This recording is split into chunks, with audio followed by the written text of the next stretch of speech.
Welcome to Nisha classes at UK. आज हम करेंगे इंडियन ज्योग्राफी में भारत की कुछ झीलें, जलप्रपात और कुछ आपका मिसलिनियस जैसे उद्योग वगैरह।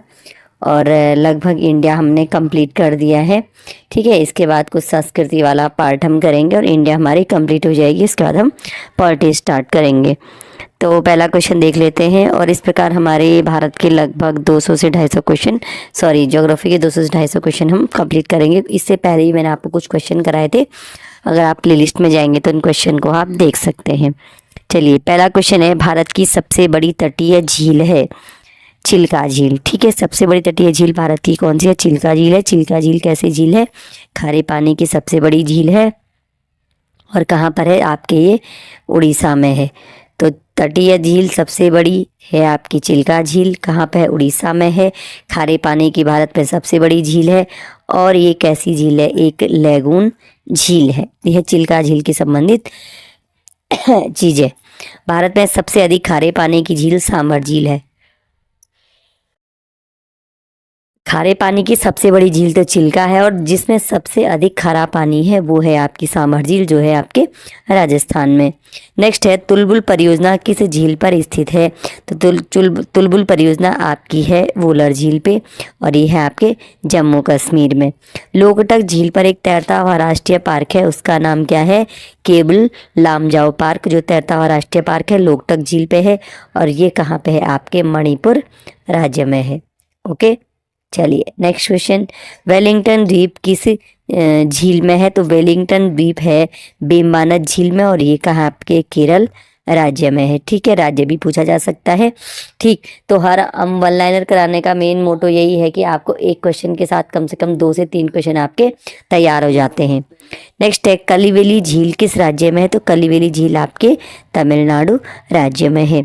पुलिकट झील किन 2 राज्यों में पड़ती है? तो ये आंध्र प्रदेश एवं तमिलनाडु में पड़ती है। इसका अधिकतम हिस्सा तो आपका आंध्र प्रदेश में पड़ता है, और कम हिस्सा इसका तमिलनाडु में पड़ता है। हालांकि अगर 2 राज्य पूछ ली जाए तो ये आंध्र प्रदेश एवं तमिलनाडु में पड़ती है। खेचेऊ पल्टी झील किस राज्य में है? तो ये झील आपकी पड़ेगी सिक्किम झील, सिक्किम राज्य में खेचेऊ पल्टी झील। नेक्स्ट है, हैदराबाद एवं सिकंदराबाद के मध्य कौन सी झील है? तो हुसैन सागर झील आपकी हैदराबाद एवं सिकंदराबाद के मध्य पड़ती है, हुसैन सागर झील। कांवड़ झील जो कैसी झील है? गोखुर झील है। ये किस राज्य में है? बिहार राज्य में है। ठीक है, तो गोखुर झील कहाँ पे बनती है? गोखुर झील कहाँ है आपकी? जो कांवड़ झील है ये है बिहार राज्य में। भारत में अब हैं कुछ क्वेश्चन जलप्रपात से। भारत में सबसे ऊंचा जलप्रपात है। अब आप क्वेश्चन देख रहे होंगे, आप कहेंगे जो आपका जोगिया गरसोबा जलप्रपात है, और कुछ झीलें जो आपकी पिछौरा झील, राजसमंद झील, इस प्रकार की झीलें। तो मैंने वो झीलें यहाँ पे नहीं ली हैं जो कॉमनली बहुत बार आप पढ़ चुके हैं। थोड़ा सा जो हटके नाम थे वो वाले क्वेश्चन मैंने आपको पहले बताया था, थोड़ा हटके क्वेश्चन मैं यहाँ पे इंक्लूड कर रही हूँ। बाकी जो बचे क्वेश्चन है वो हम जब एमसीक्यूज करेंगे तब आपको करवा देंगे। भारत में सबसे ऊंचा जलप्रपात कौन सा है? कुंचिकल जलप्रपात, जो कहाँ पे है? कर्नाटक में है।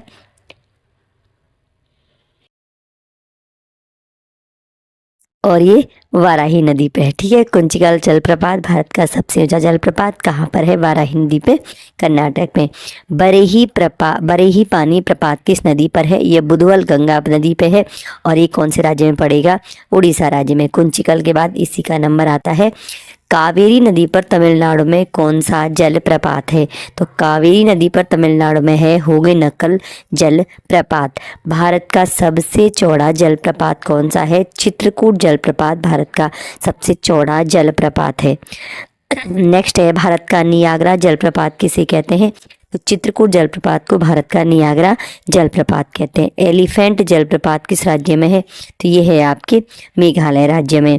सहस्त्रधारा नाम से जलप्रपात किन 2 राज्यों में है? तो एक तो उत्तराखंड में है, और दूसरा मध्य प्रदेश में। दोनों जगहों पे 2 जलप्रपातों का नाम क्या है यहाँ पे? सहस्त्रधारा जलप्रपात। चित्रकूट जलप्रपात, जिसे हमने भारत का नियाग्रा जलप्रपात भी कहा था, किस नदी पर है? तो ये चित्रकूट जलप्रपात आपके है इंद्रावती नदी पर। इंद्रावती नदी पर, ये है आपके छत्तीसगढ़ में। शीत ऋतु में पश्चिमी विक्षोभ से राजस्थान में होने वाली वर्षा को क्या कहा जाता है? तो पश्चिमी विक्षोभ, सबको जानकारी होगी, शीत ऋतु में जो वर्षा होती है पश्चिमोत्तर भारत में या उत्तर भारत में वो वर्षा होती है आपके पश्चिमी विक्षोभ से। ठीक है, इस वर्षा को राजस्थान में कहा जाता है मावठ।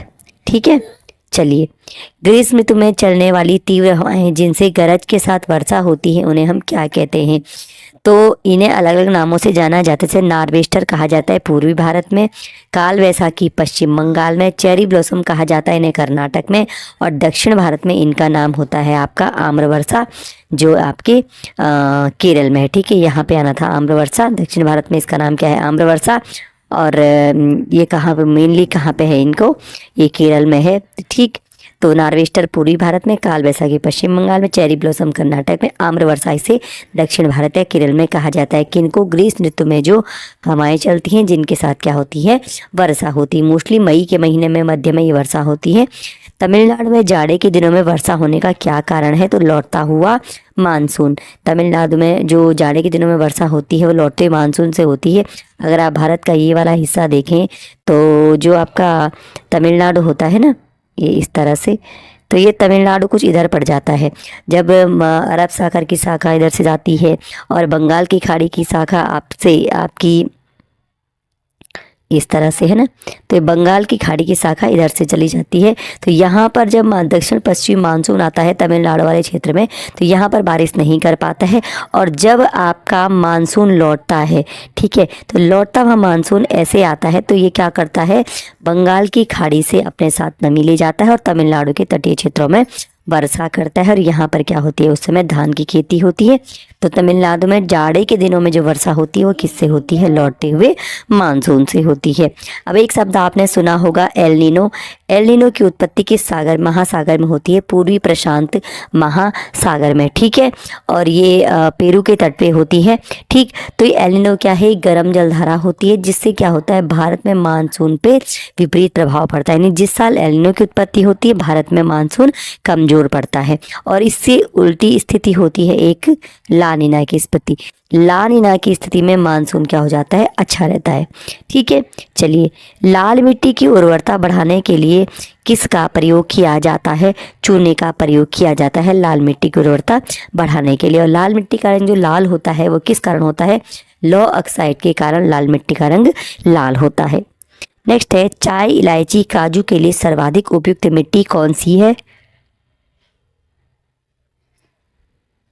इन सभी के लिए उपयुक्त मिट्टी है आपकी लेटेराइट मिट्टी, जो हमारे दक्षिण भारत में होती है। नेक्स्ट है, मृदा की लवणता की समस्या से निपटने के लिए किसका उपयोग किया जाता है? तो ये किया जाता है जिप्सम का।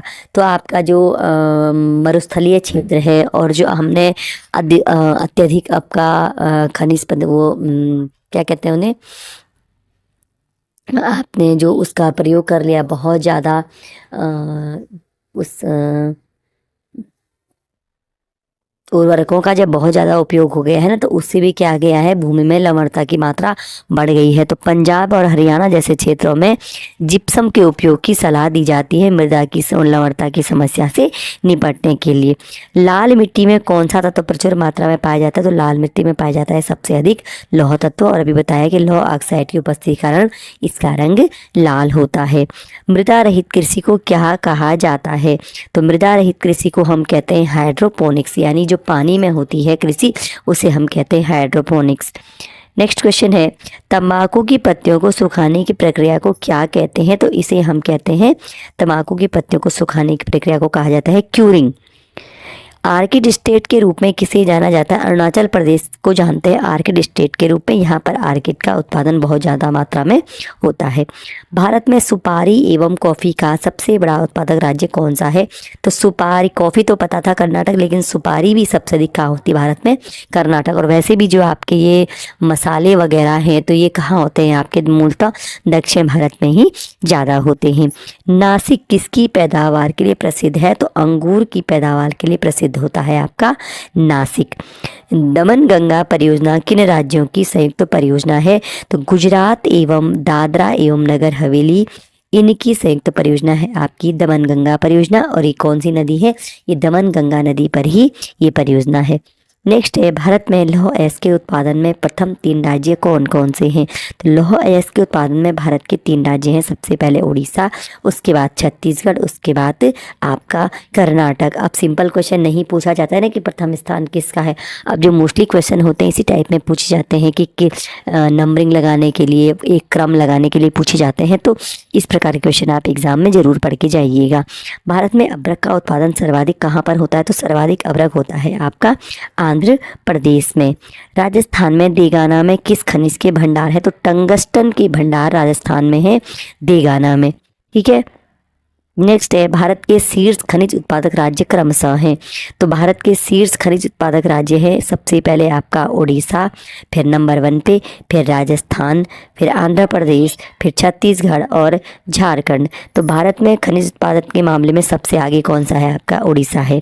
नंबर 2 पे आप देख रहे होंगे राजस्थान, फिर आंध्र प्रदेश, छत्तीसगढ़ और झारखंड।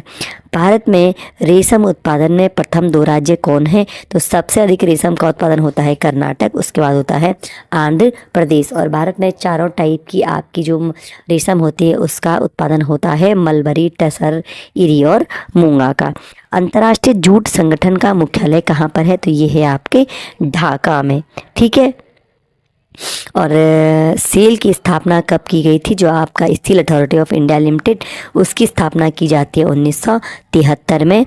और आज का अंतिम क्वेश्चन है सूती वस्त्र उद्योग का केंद्रीकरण किन राज्यों में है। तो महाराष्ट्र, गुजरात और तमिलनाडु, ये 3 मुख्य राज्य हैं जहां पर सूती वस्त्र उद्योग आपका चलता है। ठीक है। सूती वस्त्र उद्योग मेन कहाँ पर है, महाराष्ट्र, गुजरात और तमिलनाडु में। तो आज हमने 40 क्वेश्चन किए हैं, बहुत अच्छी स्पीड से किए हैं, 1 लाइनर थे। तो ये क्वेश्चन, इनमें कोई आपका लॉजिक तो खास है नहीं। ठीक है। तो ये मैंने बहुत जल्दी में कराए। आप इन क्वेश्चन के एक बार जरूर पढ़िएगा। तो 190 क्वेश्चन हमारे आपके ज्योग्राफी में हो चुके हैं। लगभग आपके ये 225 क्वेश्चन के आसपास 30 से 40 क्वेश्चन कल आपको कराए जाएंगे। इसमें आपको मैं साथ में कला एवं संस्कृति शायद अलग कराऊं। तो बाकी जो भी पार्ट है इसमें आपका आ जाएगा। और उसके बाद हम आपका इंडियन पॉलिटी स्टार्ट करेंगे। मिलते हैं आपसे नेक्स्ट क्लास में।